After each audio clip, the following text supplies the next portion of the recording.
네, 조선시대 문학 중에서요. 우리 두시연애를 공부해 보도록 할게요. 두시연애라는 거는 두보의 시, 언해, 한글로 번역한 것. 그래서 중국 시인 두보의 시를 한글로 번역한 것이 되겠는데요. 중세국어 표기가 되어 있기 때문에 여러분들 중세국어 문법 까먹지 말라고 문법 설명도 곁들여서 내용도 같이 보도록 하겠습니다. 중세국어의 특징 다들 기억하고 계시죠, 여러분? 네? 그거예요. 자, 한번 볼게요. 일단 춘망이래요. 나라의 파망하니 맥화 가람뿐 있고 자단 봄에 풀과 나무뿐 깊했도다. 시절을 감탄하니 꽃이 눈물을 뿌리겠고 여의었음을 스로니 새 마음을 놀래노라. 봉화가 석 달을 리어시니 집의 음서는 만금보다 사도다. 샛머리를 긁으니 또 저르니 다 비녀를 이기지 못할 듯하도다. 이런 내용이에요. 자, 일단 한시니까 원래는 뭐 오원 율시로 되어 있는 건데 얘는 이제 언해본이기 때문에 그냥 우리말 중세국어 표기로 보도록 하겠습니다. 얘들아, 나라 희에서요. 나라 옆에 히읗이 붙어 있죠. 우리 이런 거 뭐라 그래? 체언인데 뭘로 끝났어? 히읗으로 끝났어요. 뭐라 해요? 히읗 종성체언 기억 안 나, 얘들아? 이거 히읗 종성체언이야. 지금 나라 히읗이에요. 이거 히읗 종성체언. 자, 그 다음에 얘들아, 자음으로 끝난 말 뒤에 주격조사 이가 결합한 거예요. 너네 옛날에 주격조사 이가 중에서 가는 없고 이만 있었잖아. 근데 그 이가 자음 뒤에서는 이, 그 다음에 모음 중에서 이를 제외한 모음에는 그냥 이, 그 다음에 이 모음 뒤에 생략, 이거 주격조사에 쓰임 기억하시죠? 그래서 얘가 지금 이가 쓰인 거야. 그러니까 얘는 어떻게 해석해야 돼? 나라가 이렇게 해석하면 되는 거예요. 자, 나라가 파망하니라는 건 나라가 망했죠. 자, 나라 망했대. 아, 나라 망했어. 인간새야 어때요? 인간사는 헛되지. 그래서 나라가 망하니, 허망한 인간사.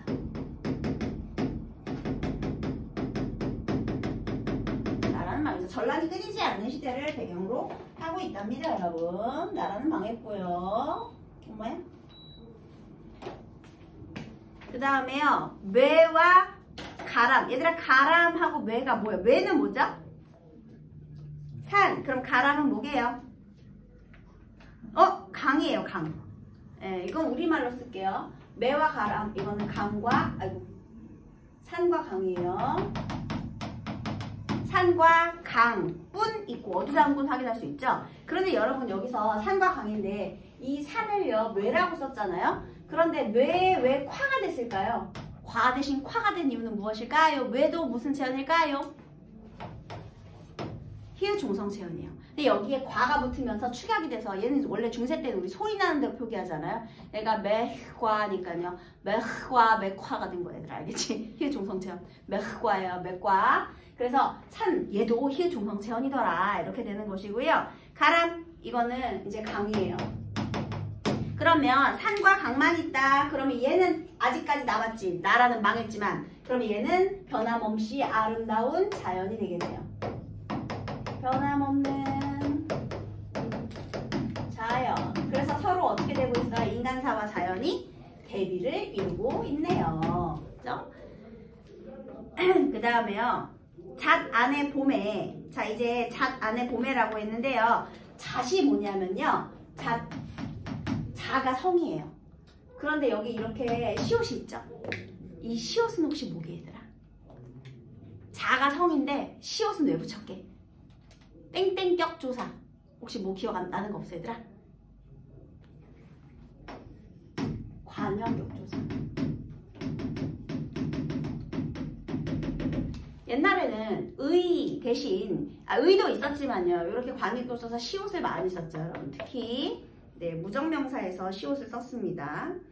그래서 지금 자의, 즉 성의, 안의 이렇게 되는 거예요, 얘들아. 얘도 관여격 조사야. 그러면 성의, 안의 이렇게 이해됐어? 성의 안에, 그 다음에 봄에. 얘들아, 봄에는 이어졌게 한 거죠. 지금 뭐라고요? 봄이 왔다고요. 성 안에 봄이 왔거든요. 그런데 자, 지금 사람은 있어 없어? 없어. 그런데 뭐만 있대? 풀과 나무만 있대요. 풀 그리고 나무만, 그러니까 뿐이 이제 나무예요. 만이에요. 그러니까 풀과 나무만 깊어 있구나. 그러니까 여기 지금 아름다운 자연만 무성하구나 이렇게 된 거예요. 얘들아 혹시 풀은요 현대국어의 풀이 될 거예요. 평평했던 모음인 으가 동그란 원수 모음으로 바뀔 거거든요. 그래서 얘 아직 원수 모음 안 됐죠? 그 다음에 우리 혹시 나무 기억하시나요? 나무? 이거 혹시 기억 고경체험 기억하세요 여러분? 기억 고경체험? 그게 뭐냐면 이게 나무의 원래 형태가 나무예요. 그런데 이 나무가요 뒤에 이렇게 뿔이 있죠. 지금 뿔. 자음으로 시작하는 조사 앞에서는 변하지 않거든요. 근데 여러분 혹시 그거 기억하세요? 지금 나무뿐 얘 자음조사 앞에서는 그냥 가만히 있었잖아요. 그쵸? 그런데 여기에요. 은을 결합시키면 남간 되는 거 아세요? 이 기억하지? 뿌리 깊은 남간 기억나는 거 같지? 얘는 뭐였어? 남 기억에다가 이 모음조사 앞에서는 남 기억으로 나무로 축약되고 기억 덧나잖아요. 그래서 기억 고경체언이었던 거 아시죠? 그 나무가 바로 이 나무예요. 여기. 그래서 나무만 깊어 있구나. 이렇게 되겠습니다. 자, 나라는 망했는데 산과 강은 계속 있고요. 장안이에 봄이 왔지만 풀과 나무만 깊었대요. 이거 대구법이에요, 여러분. 이랬지만 성은 또 인간사잖아. 그치? 그런데 이 인간 세상에도 봄이 왔지만 사람들은 없고 풀과 나무만 깊어 있구나. 선생님이 한시는 그냥 무조건 무지도 따지지 말고 대꾸법 무조건 있다고 했지 얘들아? 그치? 왜냐면 글자 수가 원래 일치했던 거니까. 그래서 요거 대꾸법도 되고요. 자, 그 다음에 여기에서 느껴지는 감정 뭐죠? 나라가 망한 것에 대한 탄식. 뭐예요? 나라 망한 탄식 뭐야 얘들아? 나라가 망해서 잡초만 우거졌어. 보리만 우거졌어. 근데 그걸 베어서 관리할 사람이 없어서 하는 탄식. 뭐죠? 보리맥 맥수지탄. 그래서요 여기에 자연과 인간의 대비를 통해서 맥수지탄을 드러내고 있다 이렇게 되는 거예요. 네. 중세문법이랑 같이 하려니까 헷갈리지 얘들아? 중세문법 다 까먹은 건 아니죠? 그 다음에 시절을 감탄하니. 얘들아 여기서 감탄한다는 거를 막 이렇게 아름다움을 느꼈다 영탄이다 이러면 안 돼. 감탄이라는 거 탄식하는 거예요 여러분. 감탄이 시절을 탄식하는 겁니다. 시절을 탄식하니 꽃이 눈물을 뿌리겠고. 자, 해보세요. 지금 얘가 뭐 하고 있어요? 시절을 탄식하고 있죠. 감탄이 탄식이에요. 꽃이, 얘들아 꽃 알지? 꽃, 우리 꽃 기억하시죠? 꽃이 자 지금 눈물을 뿌리겠고. 어머나 여기서도 요거 시옷은 뭐겠니? 당연히 눈에 물이 나와. 이거 관행격 조사고요. 그래서 붙은 거예요. 자, 중요한 건요. 꽃이 눈물을 뿌린대요. 얘들아, 사실 누가 눈물을 뿌리는 거죠? 내가 눈물을 흘리는 거지. 왜냐하면 시절을 탄식하니까. 이 시절은 뭐 나라 망한 시절이잖아. 그치? 그걸 탄식해서 눈물을 흘리는 거 화자예요. 근데 꽃이 눈물을 흘린대. 그럼 꽃은 무슨 대상이야? 감정이입된 대상이지. 그치? 내 화자의 감정이 꽃에 이입된 거잖아. 감정이. 그러면 여기서 이런 표현 가능하겠죠? 화자가 자연물에 정서를 투영하였다. 그게 이거지. 감정이.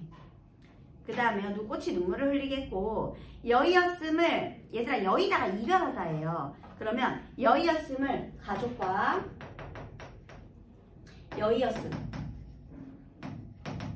여의였음이니까 가족과 이별했다 이런 뜻이에요.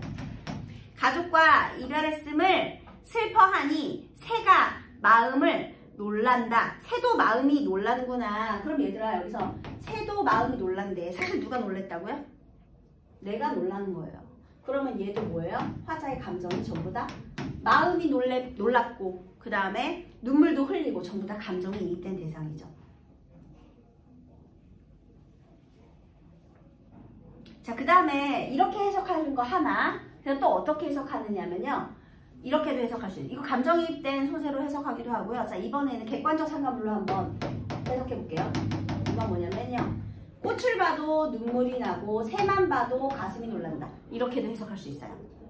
자, 그러면 이거 잘 봐봐. 새를 보고 왜 가슴이 놀래요? 보통 옛날에 새가 무슨 역할 하죠? 비둘기. 걔네들을 막 뭘로 쓰지? 그래. 그래가지고 그 트위터 이런 것도 옛날에 다 새였잖아요, 여러분. 그치? 그러니까 새만 봐도 혹시? 하고 이렇게 마음이 놀랄 수 있잖아요. 이렇게 해석하면 뭐가 돼요? 객상이 되죠. 그러니까 이건 어떻게 해석하면 해석하냐에 따라서 한자니까요. 꽃이 눈물을 흘리고 새도 마음이 놀랜다 하면 감정이입이고요. 그 다음에 또 하나는 꽃을 봐도 눈물이 나고 새를 봐도 마음이 놀란다 하면 얘는 화자의 정서를 심화시키는 객관적 상관물이 되고요. 요거 이해됐어요? 어떻게 해석하냐에 따라서 정서가 이렇게 객관적 상관물이나 화자의 감정이 이입되었다 둘 다 가능하고요. 여기서 화자의 정서가 심화되고 있다 이 말은 무조건 맞고요. 그죠? 네, 그래서요 지금 전란으로 인해서요 굉장히 슬프다 이렇게 되는 거죠. 자, 그럼 얘는요 이런 것들을 보고 있네. 그래서 여기까지가 전부 선경 되겠습니다. 선경 이렇게 본 거죠. 그래서 지금 전란으로 인해서 슬퍼요. 그 다음에요 이제 후정 볼게요. 봉화가 석 달을 이어 있으니 봉화는 왜 피우죠? 전쟁이니까 피우겠지. 그러면 봉화가 석 달을 이어지고 있다라는 것은 지금 전란 중이라는 뜻이 되겠죠. 그 다음에 여기서 아로 끝났으니까 주격조사 이를 쓴 거죠. 그죠? 그래서 봉화 요게 이제 전쟁의 대유적인 표현이에요. 부분으로 전체를 드러냈죠. 대유 표현. 전쟁의 대유적인 표현. 봉화가 석 달을 이어져 있으니 집의 이거 관여격조사 음서가 편지예요. 그래서 집의 음서 편지는요 여기 잘 보세요. 만금보다 사도다. 얘들아 싸다 현대에는 어떤 뜻으로 사용이 돼요? 잡시 저렴하다. 근데 집의 편지가 천금보다 옛날에는 어떤 뜻이었을까? 비싸다. 그럼 얘는 의미가 어떻게 된 거예요? 이동된 단어죠. 완전히 바뀌었죠. 현대에는 싸다인데 이거 지금 비싸다니까. 값이 나아가니까요. 나중에 싸다는 저렴하다로 바뀔 거죠. 네, 이렇게 바뀌니까 저렴하다로 바뀌니까 의미가 이동된 거예요. 지금 현대에는 싸다지만 값이 저렴하다지만 중세에는 비싸다는 의미였습니다. 의미가 이동된 단어고요. 성금보다 비싸도다. 그러니까 전쟁 때문에 그만큼 가족의 소식을 듣기가 어렵다는 뜻이죠. 그 다음에 센 머리, 이건 하얗게 센 머리겠죠? 이거를 긁어서 모아봤어. 그래서 센 머리를 긁으니 또 짧아져. 다 비녀를 이기지 못할 듯 하구나. 자, 그러면 비녀를 이기지 못할 듯 하다. 여기서 비녀는요, 여러분. 히읗 종성 체언입니까? 아닙니까? 비녀. 애들이 이거 되게 헷갈려 하더라. 비녀가 히읗 종성 체언이니? 아니지, 그냥 비녀야. 뿌리처럼. 불휘. 이로 끝났지. 이거 히읗으로 끝난 거 알잖아. 비녀. 여로 끝났지. 히읗으로 끝나지 않았어요. 그냥 비녀예요. 그래서 비녀를 이기지 못할 듯하다. 한마디로 탈모만 되고 있구나. 이런 뜻이죠. 그럼 이건 뭐예요? 이제 내가 늙어가는 탄식일 수 있고요. 그 다음에 또 얘들아 왜 탈모가 왔겠니? 가족에 대한 걱정 때문에 탈모가 왔겠죠. 그래서 가족에 대한 염려. 뭐 이런 감정들을 드러내고 있는 거네요. 그 다음에 여기는 뭐예요? 가족에 대한 그리움. 그래서 이 부분은 전부 다 후정이 되겠네요. 그래서 이 춘망이라는 것은요. 이제 봄이 왔지만 아직도 전란 중인 상황에서 가족에 대한 그리움과 이제 걱정을 드러낸 그런 작품이 되겠습니다. 그래서 여기서의 중요한 포인트는 뭐예요? 자연과 인간의 대비를 통해서 화자의 정서가 심화되고 있다. 이런 내용이 되겠네요. 그 다음 이번에는 강촌이에요. 강촌도 읽어보겠습니다. 이거 한번 따라 읽어볼게요. 여러분. 말간 가람 한 곱의 마을을 안아 흐르나니. 네, 읽어보세요. 가만히 있으니까 니네 다 조는 것 같아. 자, 말간 가람 한 곱의 마을을 안아 흐르느니. 읽어봐. 긴 여름 강촌의 일마다 유심하도다. 절로 가며 절로 오는 인 지부의 접이요. 얘들아 읽어. 서로 친하며 서로 가깝는 인 물 가운데 갈매기로다. 서로 친하며 서로 가깝는 인 물 가운데. 야, 씨, 니네 안 읽을 거야. 니네 각자 딱 한 명씩 시킨다. 나 소리 내세요. 립싱크하지 마시고. 늙은 겨집은 조회를 그려 장기판을 맹그러늘. 젊은 아들은 바늘을 두드려 고기, 낚을, 낚시에 맹그는다.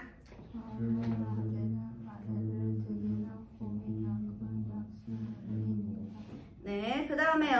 한 병에 얻고자 하는 바는 오직 약물이니 한 병에 얻고자 하는 바는 오직 약물이니 저그만 몸이 이 밖에 다시 무습을 구하리요. 저그만 몸이 이 밖에 다시 무습을 구하리요. 네, 잘 보세요 여러분. 이 작품도 쉽지 않아요. 일단요, 맑은 가람이 강이라 그랬잖아요. 그럼 맑은 강의 한 구비가 마을을 안아 흐르고 있대요. 여기서 여러분 여기 세모 이거 이름이 뭐죠? 어떤 자음이죠? 반치음. 그래서 아직 소실 전이다 라는 걸 알 수가 있습니다. 그죠? 그 다음에 맑은 강의 한 구비가 마을을 안아 흐르고 있대요. 그러면 지금 맑은 바람하고요 플러스 마을이 합쳐지고 있죠. 그러면 자연과 인간이 서로 지금 어떻게 된 거야? 이번 대비가 아니라 뭐죠? 조화죠. 강이 마을을 안고 흐르는 거잖아요. 자, 이번에는요 이 자연과 인간의 조화예요. 이 마을의 모습을 드러냈는데 이번엔 조화로운 모습이죠. 긴 여름 강촌의 일마다 유심하도다. 얘들아 여기 여름이라는 표현 있죠. 여름. 이게 현대국어의 여름하고 똑같거든요. 근데 우리 용비어천가에서요. 혹시 기억하시는지 모르겠는데 샘이 깊은 물은 가뭄에 아니 그칠새 꽃 좋고 여름 하느니의 그 여름 기억하시나요? 그 열매에 여름 있었잖아. 근데 그때는요. 이건 지금 계절 서머예요. 서머. 그런데 그때는 여름 하느니였지. 그러면 얘 의미 이동으로 볼 수 있니? 잘 생각해봐. 그때 우리 학교에서 얘 의미 이동으로 배웠을 거야. 그치? 근데 틀렸지. 사실 틀린 거야. 왜 틀렸어? 여름이라는 거는요. 이렇게 써 있었어요. 이게 여름이었어. 그러면 걔는 지금 그런 뜻 아니라는 거잖아. 그치? 이건 그럼 열매라는 뜻으로 사용이 됐다라는 거죠. 당시에. 그쵸? 어떻게 열매냐? 열음이라는 거지. 열음. 왜 열음이야? 열다에서 왔어요. 거기다가 음이 붙은 거야. 근데 얘들아 너네 혹시 그 명사형어미 그거 아니? 명사형어미 명사형어미 어미는 옴음이고요. 이게 접사예요. 그러면 얘는 있잖아. 열다에서 온 열음이야. 얘는 명사 파생 전미사예요. 얘가 파생된 단어란 뜻이야. 그러니까 이건 여름 그냥 열매지. 얘가 현대국어가 여름으로 바뀐 게 아니야. 왜냐면 여름은 여기 있어. 이게 여름이야 얘들아. 현대국어 와서 여름으로 뜻이 바뀌었다 그러면 안 되는 거야. 왜냐면 이게 여름이니까. 이제 의문 해소됐니 얘들아? 그러니까 그냥 열린 게 많다는 거죠. 여름이 많다 이렇게. 그게 이제 우리말로 따지면 여름인 거지. 그러니까 얘는 그냥 아무것도 아닌 단어예요 여러분. 사실 의미가 뭐 이동하거나 그런 게 아니라 그냥 원래부터 열린 것 이런 뜻이 되겠죠. 열린 것이 열매지 뭐야. 그지? 그래서 열린 것들이 많았다. 그냥 이렇게 해야지. 얘가 현대에 와서 계절 여름으로 의미가 이동됐다고 하면 안 되는 근거는 바로 여기 있었습니다. 여름은 이게 여름이에요. 이렇게 썼다는 거죠. 그래서 이것도 혹시 한번 잘 봐두시고요. 자, 그 다음 다시요. 여기에 긴 여름의 강촌에 일마다 유심하도다. 자, 유심하다가 무슨 뜻이냐면 그윽하다. 여름의 강촌의 분위기가 어떻다? 유심하다. 여기 그윽하다. 깊이가 있구나거든요. 근데 그윽하다라는 건데요. 자, 여름이니까 지금 그윽하다. 이게 무슨 뜻일 것 같아? 깊이가 있다는 거거든요. 유심은 깊이가 있는 거예요. 마음이 있고 깊이가 있다. 정감이 있다. 이건 그윽하다, 한적하다, 여유롭다. 이렇게 해석하시면 되겠습니다. 그래서 지금 분위기가 그래요. 그죠? 그 다음에요. 절로 가며 절로 오는 것은 집 우에 제비요. 아, 지금 제비 보고 있고요. 그 다음에 서로 친하며 서로 가깝게 지내는 것은 갈매기로구나. 이렇게 되어 있네요. 그러면 얘들아 얘는 그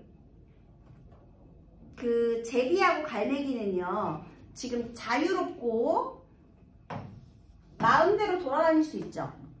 근데 지금 얘네 배경이 어떻다고 했지? 지금 전쟁 중이라고 했지. 전란이 끊이지 않는 시대라고 했죠. 그럼 잘 보세요. 이 제비하고 갈매기는 서로 자유롭게 왔다 갔다 할 수 있대잖아. 그래서 사실 얘는요, 화자의 처지와 대비되는 자유로운 대상. 이렇게도 볼 수 있고요. 일단 우린 전란이라서 마음대로는 왔다 갔다 하지 못하지만 얘네는 자유롭게 왔다 갔다 할 수 있잖아. 그치? 이거 하나. 그 다음에요, 여러분 여기서 서로 친하게 가깝게 지낸다. 그런데 이 자유로운 존재인 자연과 내가 가깝게 친하게 지낸대요. 이거 뭐라 그러죠? 뭐라 했지? 자연친. 두 개가 다 돼.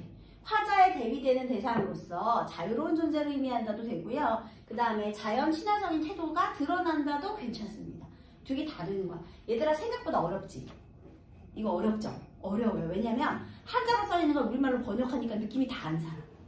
그래서 어려운 거야. 이게 우리가 만약에 한문을 그냥 읽었다면, 한자권에서 살고 있었다면 이 정도까지 어렵지 않았을 거예요. 그런데 우리가 아무래도 한문을 우리말로 이렇게 한자를 번역하려다 보니까 그 뜻을 다 못 살리잖아. 그러니까 더 어려워지는 거야, 이게 지금. 그래서 얘는요, 만약에 춘망이나 강촌이 나오잖아요. 그럼 애들이 중세국어와 관련해서도 헷갈리는데 내용도 만만치 않아, 얘들아. 내용도 어려워, 내용도. 그래서 이거 잘 한번 지금 했을 때 이번에 잘 기억해 두세요. 이게 이 자연 친화적인 태도와 처지가 대비된다라는 것이 어떻게 생각하면 맞지 않아요 라고 생각할 수 있어요. 그치? 왜냐면 자연 친화라는 건 나하고 쟤하고 똑같다는 거, 하나가 된다는 거 아닌가? 이렇게 생각할 수 있잖아. 경계는 허물어졌어. 친하게는 지내. 하지만 지금 얘가 전란 중이기 때문에 이 화자는 전란 중이기 때문에 처지와 대비되는 자유로운 존재가 이제 자연물일 수도 있다. 이렇게 된 거예요. 그 다음에요. 또 하나. 늙은 계집이라는 건 계집이 이제 아내예요, 여러분. 네, 늙은 아내는요, 종이를 그려 장기판을 만들고 있고요. 아, 종이에다가 뭘 그려? 장기판 만들기 하고 있고요. 그 다음에 그 다음에 어린 아들은요, 바늘을 두드려 고기 낚시를 만드는구나. 일단 늙은 아내와 젊은 아들 서로 대비를 이루고 있죠. 그래서요, 여기에서 바늘을 두드려 고기를 낚을 낚싯대 만들고 있대요. 자, 일단은 여기는요, 그냥 대꾸로요, 그냥 한가로운 모습을 드러낸다인데요. 자, 겉으로는요, 이 부분 한번 볼까요? 유유자적. 일단 한가롭지? 여름에 할 일 없으니까 장기판도 만들고 고기 낚시 낚싯대도 만들고 해요. 그런데 이거 속뜻 한번 볼까요? 하필이면 만들고 있는 게 장기판과 고기를 낚을 낚싯대예요.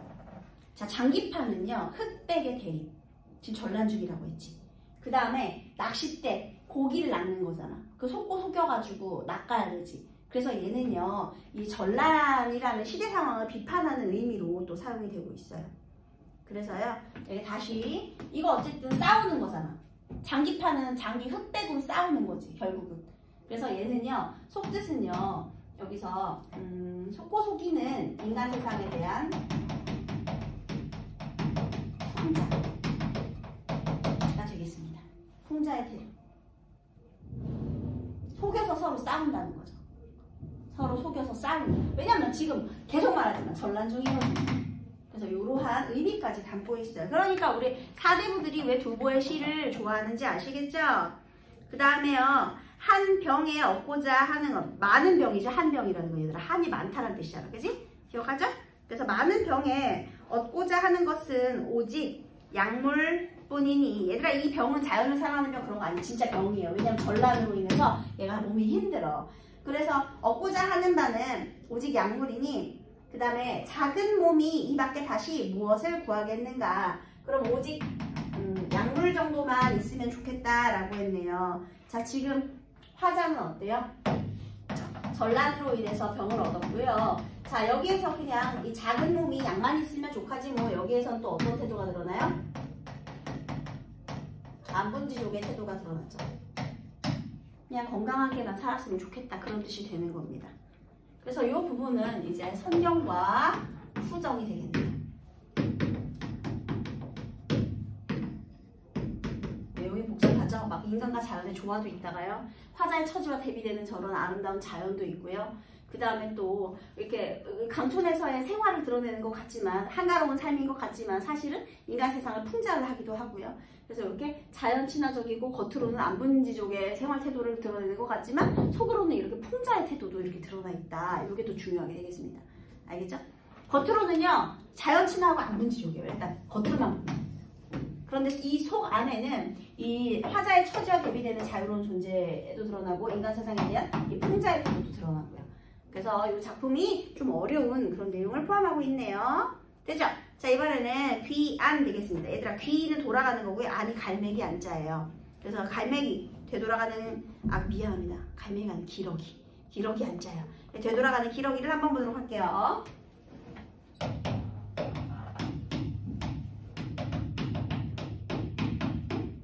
자, 기러기가 어떻게 됐는지 한번 보겠습니다. 이것도 읽어봅시다. 여러분 따라 읽으세요. 봄에 맺는 말리 옛 나그네는 말리 옛 나그네는 난이 긋거든 어느 해에 돌아가려뇨. 그 다음에 강성의 그러기 높이 정이 북으로 날아가며 애를 긋노라. 얘들아 이거 있잖아요. 혹시 윤동주의 길이라는 게 있거든요. 윤동주의 길이 아니라 김소월의 길이라는 게 있거든요. 근데 거기에 걔가 열십자국판에 서가지고요. 여보서 저 기러기 너네는 하늘에 길이 있어 잘만 가느냐. 나는 못 간다. 그래서 막 방황한 고향 상실의 아픔을 드러낸 그런 작품이 있어요. 걔랑 되게 비슷합니다. 잘 보세요.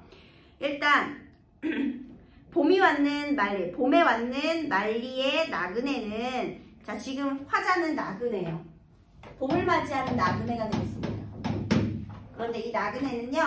난이 끝이면 어느 해에 돌아가려는요. 자, 날이 끝이거든 어느 해에 돌아갈까? 자, 지금 여기서 전란, 안독산의 난으로 인해서 지금 돌아가지 못하는 나그네의 처지가 또 드러나 있죠.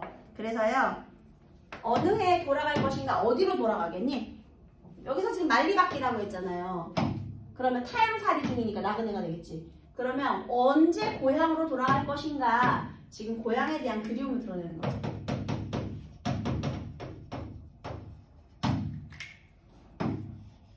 화자는 고향을 떠난 나그네의 처지예요. 그리고 말리 이건 거리감의 표현이고요.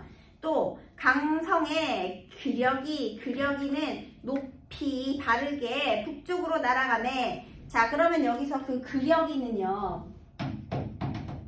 이게 기러기죠. 그럼 기러기는 지금 어떻고 있어? 북쪽이 내 고향인가 보지. 높이 아주 바르게 그쪽으로 날아가죠. 그래서 지금 어때요? 얘가 바로 대비가 되고 있죠. 나는 못 돌아가고 있는데 얘는 자유롭게 날아가고 있잖아. 그죠? 그래서요. 내가 얘를 보고 애가 끊어진다. 왜냐면 나도 가고 싶으니까. 자, 그러면 걔는 화자와 대비되는 대상으로서 객관적 상관으로서 역할을 하고 있죠.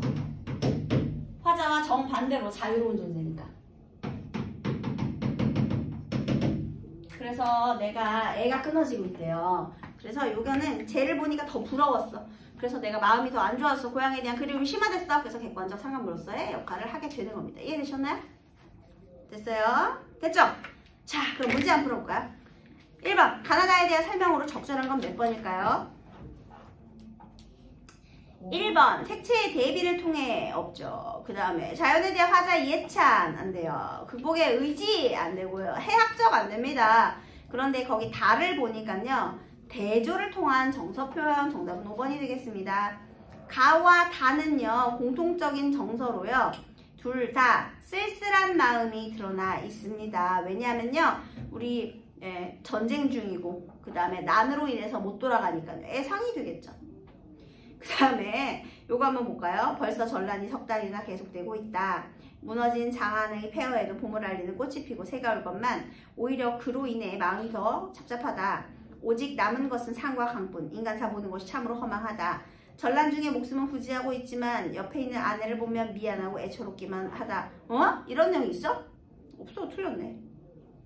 왜냐하면 특히 가족과 여의였다고 했잖아요. 여의였으면 했잖아. 가족과 이별했는데 옆에 있는 아내 안 되죠. 완전 틀렸죠. 내용이. 자, 4번 틀렸고요. 요즘 들어 부쩍 머리가 빠진다. 하얗게 새어 듬성한 머리를 겨우 틀어 올렸다. 더 오래 비친데 머리도 처량하다 뭐 이런 거 괜찮고요. 자, 나의 화자와 유사한 삶의 태도가 드러나는 것은 그래서요. 만약에 너네가 이거 삶의 태도 고르면 뭘 골라야 돼 얘들아? 자연, 진화, 안분지족 골라야 돼요. 그래서 정답이 몇 번이게?